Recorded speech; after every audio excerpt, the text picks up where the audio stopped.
Defense headquarters has refuted claims that the French military was planning to establish a base in Nigeria.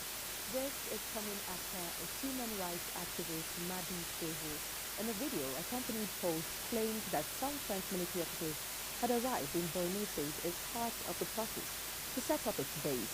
He criticized the government for denying the development.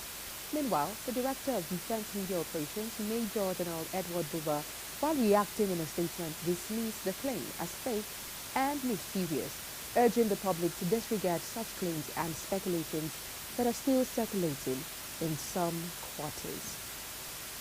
The Economic Community of West African States, ECOWAS, has issued a 6-month ultimatum from January 29th to July 2025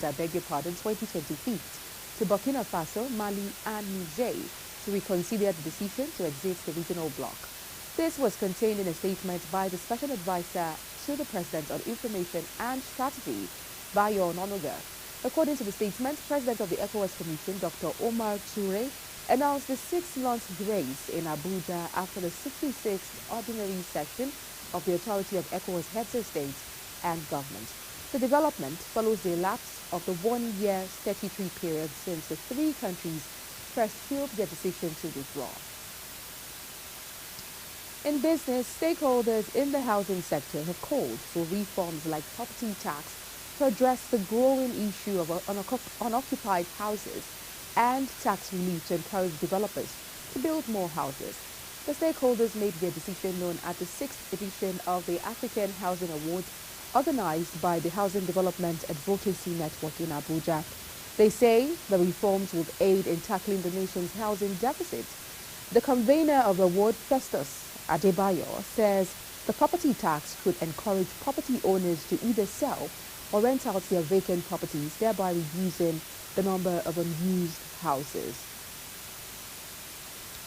On the foreign scene, impeached South Korean President Yoon Suk Yeol has resisted investigators' calls for him to answer questions over his failed bid to declare martial law this month. Yoon, suspended from office by Parliament since Saturday, faces concurrent probes over alleged insurrections, by both South Korean prosecutors and a joint team of Police Defense Ministry and anti-corruption investigators. South Korea's Constitutional Court has begun proceedings against Yoon and has about 6 months to determine whether to uphold the impeachment. Yoon and some of his inner circle face possible life imprisonment or even the death penalty if found guilty, and he remains under a travel ban. In sports, ahead of the Confederation of African Football Awards ceremony in Marrakesh, Morocco, the Nigeria Football Federation has thrown its weight behind Nigerian stars Ademola Lookman and Chiamaka Nnadozie, who are in the run for the CAF Player of the Year awards in the men's and women's categories, respectively. This comes as Lookman and Super Falcons goalkeeper Nnadozie lead Nigeria's contest for honors at this year's CAF event, as the country is in line for 7 awards.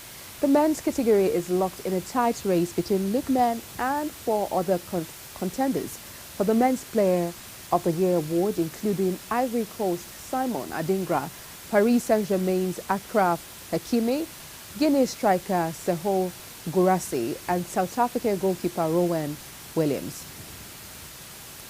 That's it on the news brief, and it came to you live from the nation's capital, Abuja. Thank you for watching. I'm Queen Agaba.